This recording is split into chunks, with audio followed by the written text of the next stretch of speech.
everyone. I'm Heather Davies, and this is Manier's Muse. This week, I am talking with Jen about her vestibular journey, which began 8 years ago. With her passion to serve others, she has been able to find a strength within herself to get off the couch and get moving. Over the last year, she has made a commitment to helping others on similar paths by becoming a mental health and fitness coach. She loves encouraging others to give themselves grace while listening to their bodies. She is a VeDA Ambassador and helps raise awareness about vestibular disorders. Welcome, Jen. Hi. Hey. So Jen is here to share about her vestibular journey. And Oh my goodness. So when did you first start having symptoms? So my symptoms started 8 years ago. 8 years ago, right around this time, actually. And it was after a series of like 4 or 5 sinus infections within the course of like 4 months. Wow. And then right after that happened, I woke up one day and the whole room was just spinning around me while I was sitting still. And I had no idea what was going on. Like, I was trying to tell my husband, I was like, hey, I am like literally like gonna be sick to my stomach. And then I tried to just walk to go downstairs and just watch TV or something, and as I was walking down the hallway, like I felt like I was in a fun house, like almost like the floor was tilted to the side and I had to hold on to the wall because everything is spinning. And then there's the stairs, right? So you look at the stairs and you're like, oh, that's going to be fun. So I sat down and I inched my way down, like my butt cheeks, one stair by stair until I got downstairs, and then used the door handle to stand up and then got myself to the couch. And that day I remember not working. I pretty much just sat there and I was waiting. I didn't know like when or if it was going to stop, and it kind of subsided a little and then it would come back. And so I had to call in sick to work that day. And then the next day was a little bit better. So I worked from home that day, but eventually I had to go back to the office. Mm-hmm. So I had a friend that was driving me to work, but the severe like vertigo that I had went on for like 3 weeks. Mm-hmm. And so I had a friend driving me to work, and for 3 weeks I was at work walking around the building, holding on to things. And like, I remember getting up from my desk even and walking out, and I went to turn the corner and I slammed right into the glass window of my director's office. Oh no. And she was sitting in there and she like threw her head up and looked at me and she's like, oh my God, are you okay? And I'm like, I'm fine. I'm fine. I'm just a little dizzy. And I like walked away with like this shameful look on my face because I couldn't believe I just ran into her, like right into her. I mean, it was all glass from ceiling to floor. So it was like, bam. Were they aware what was going on with you? I kind of had told my boss and my director, but there's only a handful of people that really knew. Mm-hmm. Because I just was kind of keeping it quiet. Yeah. When something like this happens, like you never know how your employer's going to take it. You never know if they're going to believe you. Right. And so I ended up making an appointment with the doctor, and I saw my general practitioner, and they gave me prednisone, which helped a little, and then it came back. Right. And so after doing that for 2 rounds, they sent me to an ear, nose, and throat. When I saw the ear, nose, and throat doctor, they did a hearing test and they did the Epley maneuver on me to see if that helped, to see if I had BPPV. Right. And I'm not even going to try and pronounce it because I always slaughter it. I know it's like benign paroxysmal positional vertigo. Did I get it right? That was good. Oh my goodness. That's the first. Yes. Very good. My physical therapist could say it better than me. So they thought maybe that was it. And they did the hearing test and they did that and then sent me home with the diagnosis of BPPV. They gave me meclizine and they wanted to put me on clonazepam. However, I was already on it because I have general anxiety disorder. Mhm. So that's a double whammy because Yeah. your vestibular disorders can cause anxiety, and then anxiety causes stress, and then stress can be a trigger for your vertigo to kick Yeah. back in, your symptoms of your disorder. So yeah, that was fun. But it was nice that I was already on something that could be helpful. So I tried the meclizine and I tried the Epley maneuver at home. I was like, I don't know what you guys, it just didn't work. Mhm. And after that, I just started doing research. I'm one of those people that likes to get online and self-diagnose myself, Right. only to a small point, because I know like you can always go too far, and then it's like, oh my gosh, I have a brain tumor or something Right. like that. And I don't like to go that far down into it. But I found VeDA, the Vestibular Disorders Association, and How did you find VeDA? literally I just was searching Mhm. vestibular disorders because they had told me that's what BPPV was. So I was just like, well, what's BPPV? So I was looking up what that meant. I mean, they Right. explained it to me, but for me at the time, it was foreign. I'm like, you're telling me that there's crystals in my ear that get loose, but I don't really know what you're talking about. I didn't even know that, right? I Right. didn't know that there's nerves that run up to your inner ears or that go up the back of your neck. Mhm. Like I had no clue. So yeah, I found them and just kind of was looking around on their website. But back to me doing the Epley maneuver, that just didn't work. So I went back and they did a VNG. Mhm. And I don't know, have you ever had a VNG done? Actually, yes, I had 3 different ones done with different doctors. They Oh, each wanted to do their oh, own. 3 of them? 3 as well as caloric testing. Yeah. Oh gosh. Yep, each Yeah. doctor wanted all their own tests with their own people, so that was yeah. That So makes yes, sense, I so you guess. had the VNG done. Yeah. And I remember them telling me not to drink any coffee in the morning. Mhm. So I was already like cranky. Wanted my coffee, and the lady walks into the room with her laptop and her coffee cup. Oh. And I looked at her and I said, "Is that coffee?" And she's like, "Oh my goodness, I am so sorry. I didn't even think about it. I will be right back." And she like left and took it out of the room and came back in. I was like, that is the first thing I'm getting when I leave here. Right? Excuse me. This is my coffee. So they did that test, and you have these goggles on, and you're watching this like little red light on a wall going back and forth, and you're supposed to follow it side to side and up and down, and then they just stop it, and you Mhm. just kind of watch it there and you stare at it. And then they said, okay, now we're going to put the shield down over your eyes on the goggles and just keep staring as though the dot is still there. Right. And so I was doing that, and she was like, honey, you need to open your eyes. I said, my eyes are open. She's like, no, they're not. I was like, yeah, no, they really are. She was, no, I can see your eyes on the computer and they're not open. So try and look up. And as I was going to go look up, I'm like, my head started to go up. She was, without moving your head. I was like, oh, she's like, just look up, look up, look up. And I'm like, trying to like, I feel like my eyeballs are in the top of my head now. But at Right. this point, she's like, okay, yeah, now they're open now. And I was like, oh my goodness gracious. It was weird. Yeah. So after all of that, they tried the Epley maneuver again. And I'm like, people, I've been doing this for like a month. It doesn't work. Okay. But we kept doing it anyway. And they sent me home and they said they'll let me know the results of the VNG once they have them all.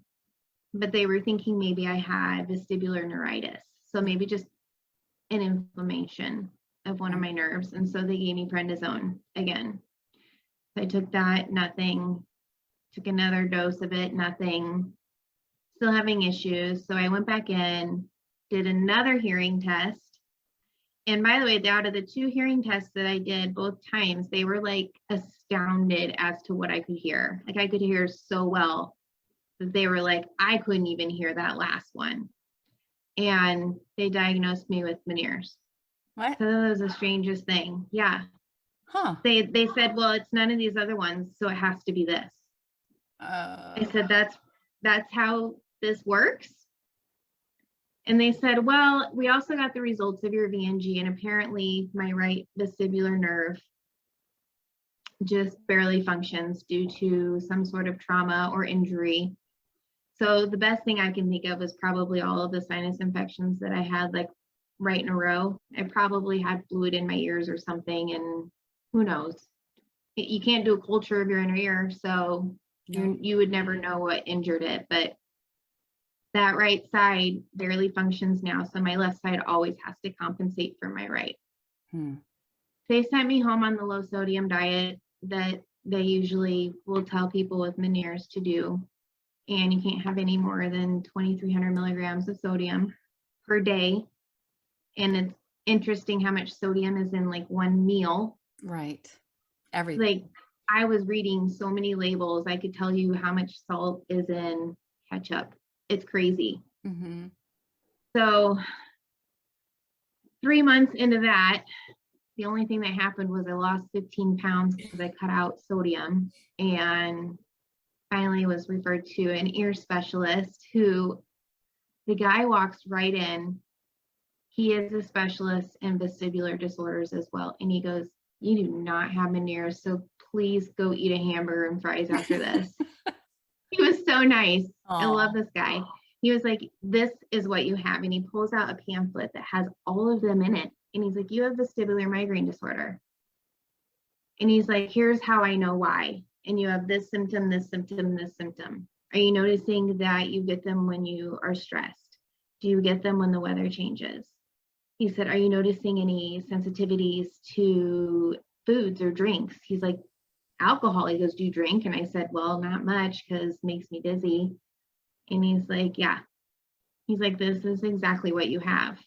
And so, of course, they try to give you medication to help with the symptoms, right? And that didn't work. So he referred me to a neurologist who just reconfirmed that I do have vestibular migraine disorder.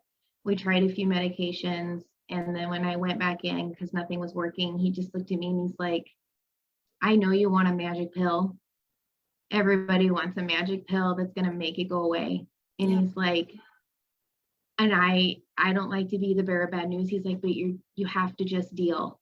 And he's like, and stop getting yourself worked up and going to get an MRI every time you have an episode. And for me, an episode is like full-blown vertigo for more than like 30 seconds. Like we're talking like days.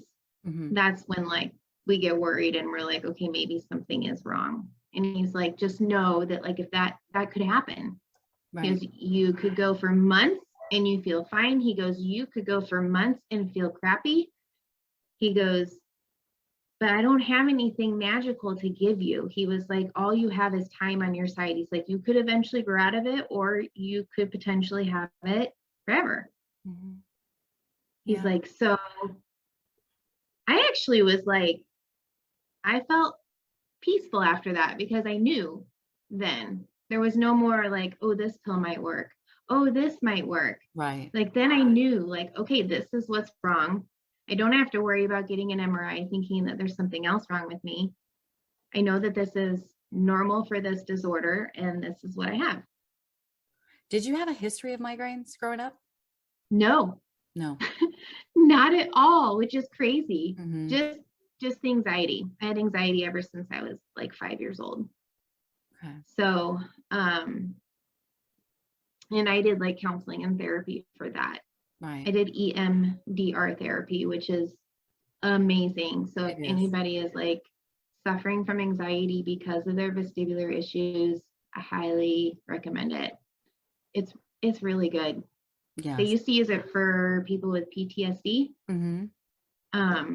Because it was used more so for like traumatic events, but then they found that it worked for anxiety. So I was really, really happy with the counselor that I saw. I mean, it really did. It helped me a ton to where the point where like, I carry Xanax, but I don't hardly ever use it. In fact, I think it's expired in my purse, honestly. So that's a good thing. That is good. Was there anything that changed for you as far as your symptoms? I think it was so first it was getting the diagnosis was, I thought, I mean, it was calming at the time because I knew what was going on, but then I just kind of gave up on life. Yeah. And I sat on the couch a whole bunch because I couldn't figure out what was going to help my symptoms. Like nothing seemed to work, and moving around was so uncomfortable. Walking around or driving or doing anything like that, it was just so uncomfortable. And then somebody just asked me this the other day. They said, what got you off the couch? Yeah. After however long of time, like I think maybe 5 years went by of me just kind of, I mean, I used to work out all the time. I used to play volleyball all the time. I was very active and I ate really well. And then this happened and I was like, I can't do any of that now. Yeah. I basically had myself convinced that there was nothing I could do. And my husband was like, how about we go for a walk today? And literally, that's what got me off the couch. So we went on a short walk with the dog. And he said, we'll go slow, make sure that, you're okay. And you can walk behind us if you want, or in front of us, or you can hold the dog, whichever you want. She's a 150-pound Mastiff. So I actually enjoy walking her because when I feel myself sway, like she stops me. That's great. I'm going to the side. So like she's in my way. Yeah. But yeah, so I mean, I started walking and it was miserable. It was miserable. I hated it. I felt like I felt drunk. I felt like I'd been out drinking all day long, and then somebody was making me take a walk. Aww. And I was trying to like walk straight paths, and I'm sure anybody who saw me was probably like, where has this girl been all day? Like, why is she out walking? But the more I did it, the easier it got and the better it got, because I started to embrace the uncomfortable. I started getting comfortable being uncomfortable. Right. And then after that, we decided we were going to redo our backyard, and we got into house flipping. So just being active and doing those things took my mind off of being dizzy. And then I realized that, like, I could do things. Right. So what I had myself believing was completely false. I was like, well, if I can mow the lawn, or if I can pick up rocks and move them, or dig a hole to plant flowers, right, I should be able to do things, right? So that was really what started me down the path of basically losing all of the weight that I gained from sitting on the couch. So, yeah, I really have my husband to thank. And then, like, next to that, it would be probably like my health and fitness coach. I just happened to see her on Instagram doing a workout, and I was like, ooh, I think I could do that, because you're holding on to something. So if you're dizzy, you don't feel like you're going to tip over. And you can do all these exercises while still holding on to like a chair or banister, or I was like, I forgot even that I could modify exercises. And so I reached out to her and I was like, what are you doing? Because I think I could do that. And I want to try that. Like, what is that? And fast forward, I mean, this was just little over a year ago. Fast forward to now, and now I am now coaching others how to get back up on their feet. I love seeing your reels every morning. They make me smile. They crack me up. It's a great way to start. There was the program I did where it was dancing. That one was my favorite. And I didn't even care how goofy I looked, because I got up and I was excited because I got to dance. And I didn't even feel like I was exercising. Like, if you're a person that like just loathes exercising, like, but you like dancing, Right. that is for you, because like you will wake up every day and you're like, oh, I can't wait. So that was one of the programs. But the initial program that I did that really kind of got me back on my feet and really got me just learning how to not fall back into that hole again. It was a combination of like ballet, Pilates, and yoga. And don't get me, it's low impact, but it is big results. Yeah. Big results. Yeah. I mean, you'd be surprised what you can do with a 2-pound weight in your hand. And I wasn't afraid to drop it anymore. Yeah. So the other thing though that was huge for me was I remember sitting with somebody within my small groups, like my Bible study. Everybody calls it something different, but she was mentoring me at the time in my walk with Christ. And she said to me, she was like, you are not vestibular migraine. Vestibular migraine is not Jennifer. She goes, this doesn't define you. She goes, it may be something that you are struggling with, but she goes, this does not define who you are. And if you allow it to define you, she goes, your thoughts are going to take over. And she goes, that's when the enemy wins. Mm-hmm. And I was like, you're right. Like, this doesn't define me. This could be like the thorn in my side. I think it was Paul. I think the Apostle Paul, maybe, that had a thorn in his side that the Lord never took out. It bothered him, but he learned to use it to help others, really. And that's really what I strive for. Like my passion is not just to share my story, but for people to know that like you are not stuck where you are. All of what you are feeling and believing is all okay. Feel the feelings, go through all of the different stages. It's almost like mourning, like you're in mourning because you've lost the old you and you feel like you're never going to get that back. Well, maybe you won't, but what if the new you is even better than the old you, because the new you is now conquering something that when people look at you, they have no idea that that's even what's happening in your head. Right.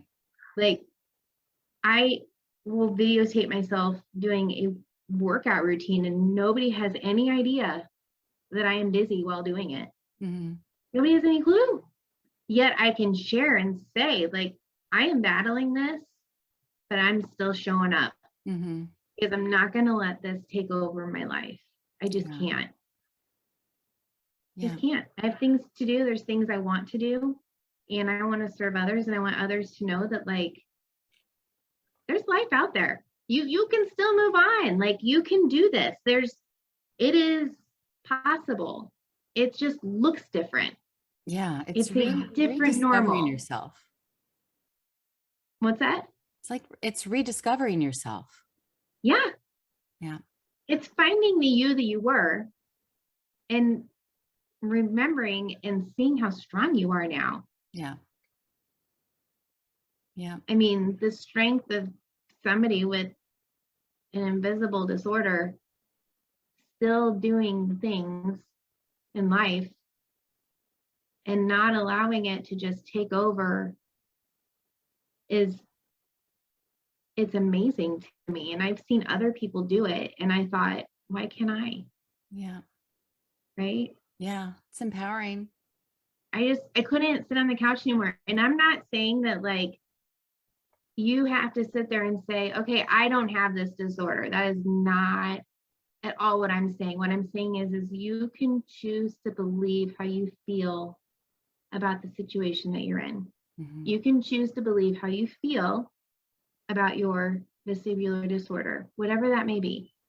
You can choose to feel how you're going to act in regards to news that maybe you just found out. Mm-hmm. You can choose to take action, or you can choose to sit on the couch. Everything that you do all lies in your thoughts. If you believe it, it'll happen for you. And there's nothing you can't do without the Lord, right?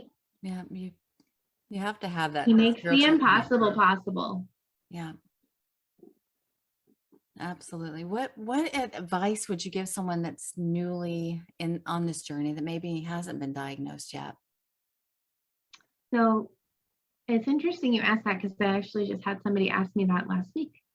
I was talking to her on the phone and they diagnosed her with BPPV, and she showed me all these papers that they gave her. And I was like, do you know what this means? She said, no. And I said, okay, well, the first thing is let's understand what's happening right now. And then I also asked her, like, what are your symptoms? Like, what's happening when you feel this? So like, I would suggest to somebody, I suggested to her starting a journal. Right. What are you doing when you get dizzy? What are you eating when you get dizzy? What does your nutrition look like? What does your exercise look like? Are you getting dizzy when the weather changes? Like, think about what's going on around you. For her, she said that it was when she bent over and stood back up, like she would bend over to tie her shoes and stand up. Now, I know that like almost everybody sometimes will stand up too fast and you kind of get that woo feeling, right? Right. But hers was continuing on. Mm. So that's happened to me, and that is the result of my damaged nerve. So when my damaged nerve gets angry, that's the type of dizziness I feel, is like when you bend over and stand up too fast, versus feeling constant dizziness for days and days and days. Like there's certain levels of vertigo, I feel like, going from severe to moderate to mild. And what I would do is just start a journal, or just start keeping track of these episodes and when they happen and how severe are they. What are you doing? What are you eating? What are you thinking about? Are you stressed about anything? Yeah. Are you going through a major change in your life? Has something happened to you that has just completely turned your world upside down? Yeah. Have you been through a trauma? Were you in a car accident? I mean, anything. It could be as severe as those things, or it could be as little as just, I've been staring at the computer all day and now I'm dizzy, right? Yeah. That's happened to me. And I went and got glasses for eye fatigue. Who knew that was going to help, right? I certainly had no idea. So that's my first thing, would be to just start documenting when this is happening and what's going on. And then I would journal for maybe, it depends on if it's happening every day. I would probably journal every day. If it's happening once a month, I would maybe go 5 months, and then kind of look at all your symptoms together. It just depends on how often. And then honestly, I guide people to the VeDA page, because the Vestibular Disorders Association has all of them in there and all of the symptoms. Yeah. And I'm not saying go in and self-diagnose yourself, but just take a look and see if you relate to any of the disorders that are in there. Just do any of these match up with what you are journaling and what you are feeling yourself? They also have a new patient toolkit, which is just wonderful, and it just walks you through. As well as the journaling. It's such a great tool to take to doctors, so they can just have a quick glance of what's looking at. Because when you get in there, you're not thinking of everything, because we do tend to forget with the brain fog, or just because time. So it's a simple journal. You don't know what's happening to begin with, so you're already stressed about it, right? Yep. My other suggestion, and this is just me, bypass the ear, nose, and throat doctor and just go see if you can get a referral to an ear specialist. That would be probably what I wish I'd have done, versus going through general practitioner, ENT, ear specialist, neurologist. Like, I would probably ask, because we know that the vestibular disorders have to do with the inner ear. So an ear specialist to me would make more sense than an ear, nose, and throat. I think that they have more expertise. Yeah, a lot of people do start off. I know that after the couple trips to the ER, I did go to the ENT and I was shocked that they had no idea what was going on. Yeah. Um, yeah, it took me going to Did the Mayo Clinic. emergency room tell you that you had vertigo? Oh, yes. And I've had vertigo before, but I have never had it last more than a day, more than, one episode. The Was that your cocktail. diagnosis? Hmm. Yeah, you're right. Not a That's symptom. that's what annoys me the most. Hmm. Like emergency room doctors, and not all, so I'm not going to put them all Right. into one category, but a lot of them will tell you, oh, you have vertigo. Yeah. And then people think that that's a diagnosis. Yeah. And it's not, it's a symptom of something else. I would encourage you, if you are going to the emergency room because it's that bad and they tell you you have vertigo, your first question back should say, why? What's causing this? Yeah. I need to know what's causing this. I know that vertigo is not just a diagnosis, it's because of something else. It's a symptom. Yeah. And that I have a family member that this happened to them. And I actually sat down with them and I was explaining to them my journey, explaining to them what I've learned through just research in general and going through all of this and what doctors have taught me and what I've reading articles. And I'm like, that is not a diagnosis. And they did not believe me. They're like, oh, yes, it is. They said, no, I'm sorry, but it's not. I would highly recommend a second opinion and find out why. What's causing that? And sometimes it's just a freak thing. Like you just get it once and that's it. Right. Done and over with. Yeah. But yeah, keep a journal. Try and do a little research. I would say make an appointment with an ear doctor, ear specialist if possible.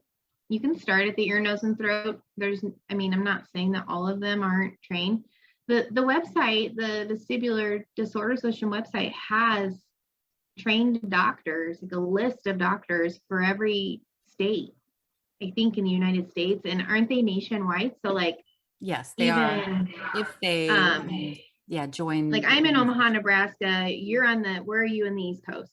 I'm in Florida. Well, you're in Florida. You said that. Okay. Yeah, you told me that earlier. Sorry. It's okay. Talking to women that are like in London. Yep. And they're going through the same thing. Yeah. And there's doctors there too. So, and all of that is within their website. It's seriously an amazing tool. It really is. And they have a forum. If you have questions, you Mm-hmm. can ask. You can get on the buddy list. Yep. So you can actually reach out to like me or you or anybody else that's on that list and just ask questions. Absolutely. Because when you can't explain it, it's hard to explain to people that aren't experiencing it. So to find people that get what you're trying to say is so therapeutic. It actually helps calm the nerves a little bit. It does. It does. I think trying to explain it to people who have never had it or have never heard of it, they don't even know what the word vestibular means. Right. It's so hard. I have to like bring it down to a level of, and I hate that I use the word drunk, but that's literally how I feel. Right. I feel like I'm tipsy, but without any of the fun. Right. Exactly. Right. Yeah. So I feel the same way. Yeah. Yeah. Grocery stores. Do you get dizzy in grocery stores? If I'm having a stressful day, I cannot go to grocery stores. I do the pickup, but I part of my VRT was grocery stores with my husband and the cart and walking down the aisle and holding onto the cart and looking to the left and focusing on one item, taking a couple steps, looking to the right, focusing on an item. But when I first started it, I used to be so nauseated and I just thought I would get sick right there. I would make myself do a little bit more and more each time when the noise wasn't so bad. And I sooner or later I'm able to just go in there and not notice it. But when I'm stressed or having a high symptoms day, forget it. Mm-hmm. Yeah. Too much stimulation. Anytime I go, Really? anytime I go, I am the slowest person in the grocery store, even though like I can get in and out in a half hour. If I have a list, if I don't have a list, then my brain fog sets in. And as I walk down each aisle, I am like, I'm looking for something, but I can't remember what I'm looking for, but I know it's in the aisle. And then I've got people behind me waiting to pass me and people in front of me. And if it's a busy day, I am just like, go ahead and go around me. Like, go ahead. I am focusing here because there's just so many different like labels and colors and then the lights way above and and the noise. Uncomfortable. But I make myself do it because I feel like the more that I try and conquer, the better I feel. Yeah. And if not, and I come home and I feel worse, I lay down and I give myself grace. Right. So that's another piece of advice I would give to people is I'm not saying don't sit on your couch and try and feel better, try and rest, because rest is good for your body too. If you are going through a day where you are constantly dizzy all day long, your body is trying to put itself into equilibrium all day. Yeah. And it's exhausting. So like, it may not look like it from the outside, from somebody else's point of view, but like, if you need to sit down and rest at the end of your day and tell your spouse, hey, we're ordering out or you're cooking because I need to sit down. I'm tired. Absolutely. And give yourself grace to do that. Absolutely. I have to say something, about the sitting down. Whenever I first started being able to walk through the store, even I hate using Walmart because it's one of my worst. No, I hate Walmart. I know. But a passion.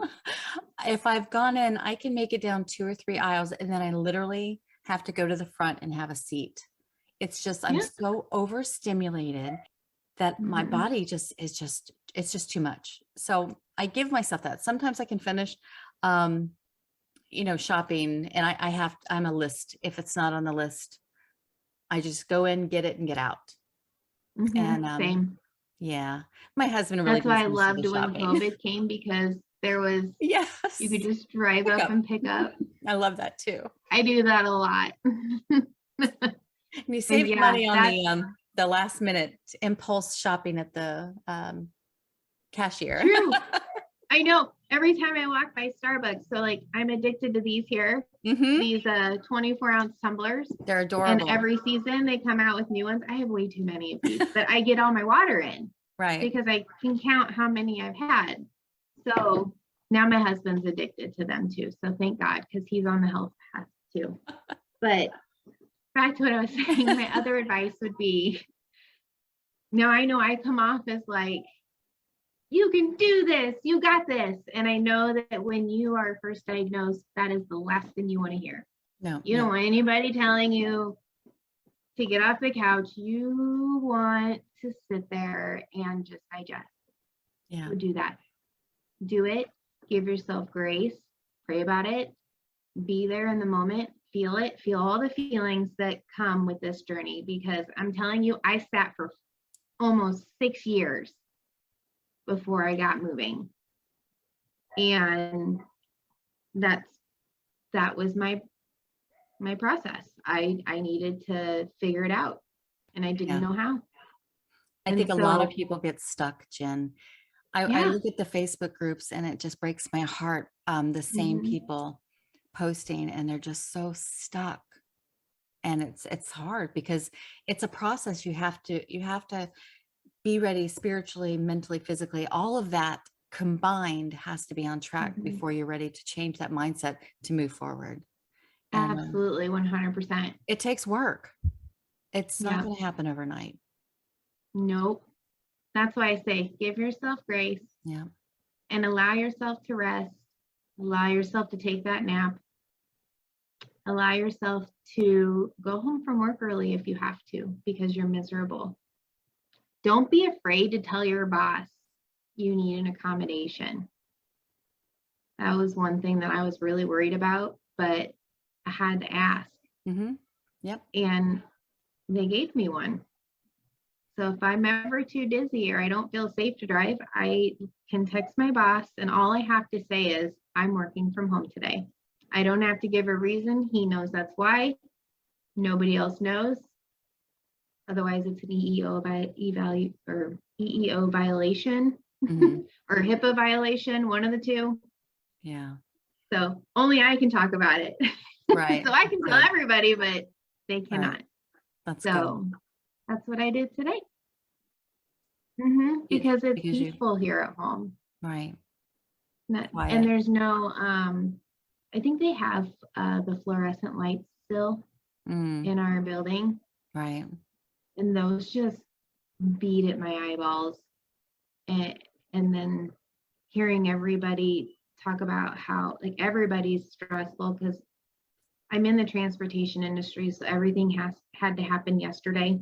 Right. Everything is urgent right now. Like if I'm at the office and everybody's freaking out about everything that's out of our control, right, I stress out and then I get dizzy and then I'm like, how am I going to get home?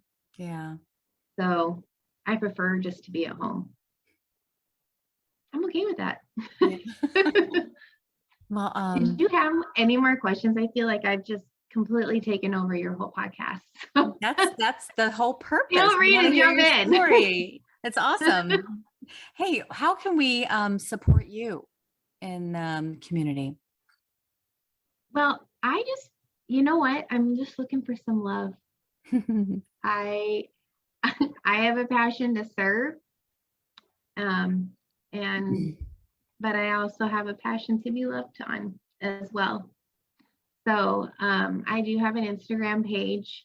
It's just Mrs. Husak, Husak. So okay. I don't have any fancy name or anything, but I have a bio, and my bio states what my page is all about. And basically now that I'm coaching, I literally am looking for people who are ready to take the next step. And I can help you with that because I've been there and I get it. Yeah. You know, I can help you with the mindset and I can help you with nutrition. And I know like there's also it's Alicia Wolf, right? She's the Dizzy Cook? Yes. Okay. So I know that like there are people who are very sensitive to foods and that's kind of how their migraines happen. For me, honestly, like the only thing I'm sensitive to is wine, which makes me sad. However, now that they've come out with the pure wine, those wands that you have you tried filter your wine with? Yes, they're amazing. Oh my goodness. Yeah. I know Alicia has mentioned that a couple times on Instagram and I've never tried them. They promote it on the VeDA website too.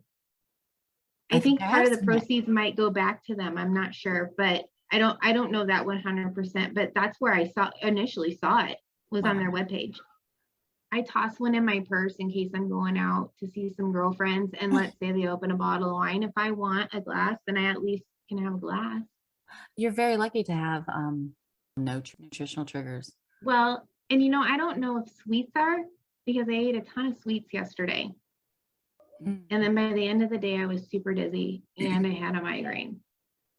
And ever since I started my health journey, I just don't desire to eat. I had cake. I had a cookie with frosting an inch thick on top of it yesterday and chocolates and hard candies and oh my gosh, I couldn't stop. And then I did drink my protein shake, which also tastes like candy. And then I added chocolate to that. That's a good idea, right? And then I had my chocolate tea by Organifi, which is amazing for rest and relaxation, but it's still chocolate, right? So I watch you and your I don't know what you call your group, your tribe, or what do you call the girls that you We're Team Fire Starters. Yes. You're very empowering. I call them all my tribe. Yeah. Tribe. I love watching them to see you guys all working together. And it gets you excited. And yeah, you guys can find Jen on Instagram. I will link that in the notes, your Instagram page. I just shared my story today on there. That's the most recent post. Oh, you did? A little bit of it. So a little bit of this will be in that post. So I did that so that in the event that somebody goes to my page, then they recognize that, Oh, good. oh, this is the girl that was talking about that. So yeah, I thought I would give a small snippet well, good. prior to the podcast. And then, yeah, I cannot wait to share this with everybody else. Jen, one thing, what has living with a vestibular disorder taught you? Patience. Yeah. Mm-hmm. Yeah, it has. Oh my gosh. Grace. Yeah. It's out of my control. If it's out of my control, I can't stress over it. I have to leave it in the Lord's hands. Yeah. I have zero control. I'm like a human barometer for weather. And not alone. I can tell you if I'm super stressed, the next day I'm going to be a hot mess express. Mm-hmm. But there's the days where they happen and neither of those things are going on. Yeah. So just, it's out of my control. I don't have control. So I have to just release it and let it go. It's so true. But yeah, definitely patience if you're going through that many doctors to figure out what's wrong with you. And that's normal, by the way. So anybody listening to this, if you have seen at least 2 or 3 doctors and you still have another one to go see, 100% normal. And that's really what VeDA is all about, is they're trying to shorten that time frame, get more people trained in this area so that you can have a one-stop shop. Yeah. Wouldn't that be amazing? Oh my goodness. Yes, it would be. If you could just call up your vestibular disorder specialist and they just know everything about everything. Yep. I want that. I know. We're right on, get you right on this. Give me that. Track right away. Make him handsome. No, I'm just kidding. I got enough handsomeness in this house, my hubby, so. Well, listen, before I let you go, I wanted to end with something a little fun. So I do a few whirlwind questions and there's no pressure and there's no wrong answer. Let's do it. Okay. Is this like question, answer, fast stuff? Yep. Love this. Popcorn question. Yes. Popcorn. I love that. Fill in the blank. Vestibular disorders are debilitating. You feel your symptoms coming on and you're trying to be brave. What's the first thing you do? Freak out. That's true. You may not see it on the outside. I got it's happening again. Yes. Let's see. What's one thing people usually get wrong about you? They think that I'm this bubbly all the time. Oh, I think you are. Until you're having some symptoms, I know that. What's your favorite meal? Nachos. Nachos. I love a good plate of nachos. I also love hamburgers too, like cheeseburgers. Alicia, the Dizzy Cook, just posted a queso, a new white queso dip. Oh my goodness. Yes, it looks amazing. So you'll have to check that out on our Instagram page. The last show you binged and loved? Oh my gosh, Ozark. Oh, I just finished that last week. The new one, the new part? Yeah, yes, I couldn't get enough of it. We're watching Breaking Bad again right now. I could probably name like 8 things that we've been watched on Netflix, but those are 2 of the ones I can come up with right off the bat. I had to take a break from Ozark because it was getting so tense that I'm like, okay, I need a break. And then I came back. Narcos was really good too. What is it? Narcos. I haven't seen that one. It was a few years back, but it's about Pablo Escobar. Okay. The drug lord in Colombia. I'll have to look in that one. What is on your nightstand? An alarm clock, the remote to our light and fan, a remote to my eye and head and sinus massager. Oh. My massager, and my essential oils diffuser, and a bottle of lavender. Nice. What activity completely relaxes you? Sleeping. Okay, sorry. Okay, I'll be real. I do love those adult coloring books. You do? Oh, they stress me Mhm. out.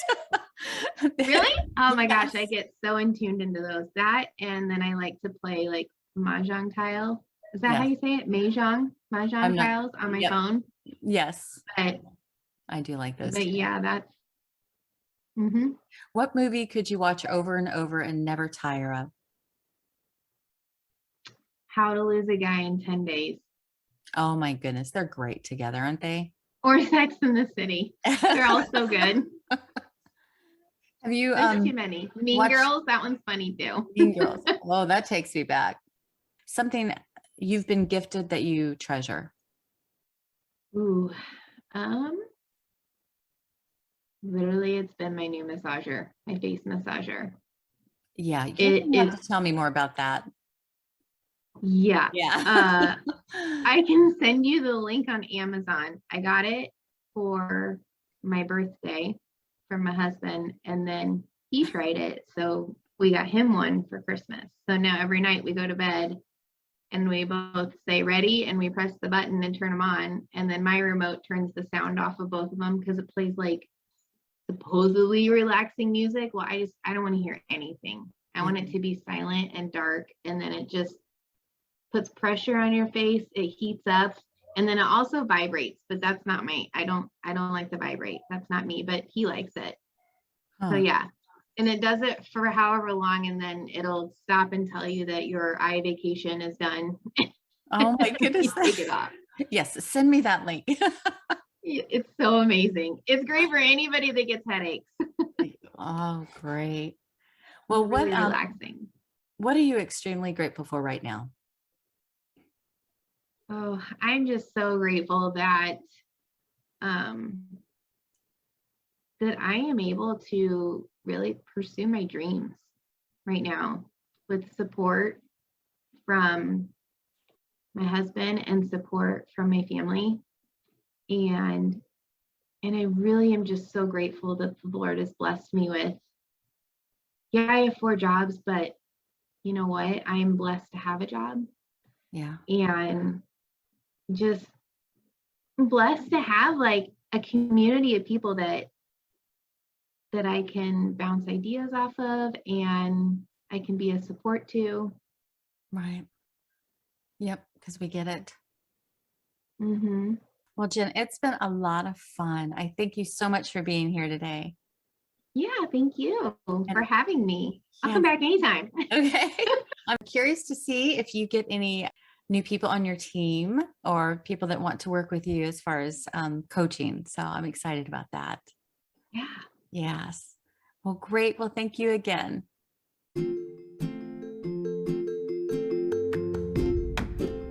Thank you for joining me, Heather Davies, and Jen for this week's episode of Meniere's Muse. If you would like to reach out to us, please find the show notes for my email address or find us on Instagram. Be sure to subscribe to Meniere's Muse for updates. I'll see you next week, Warriors.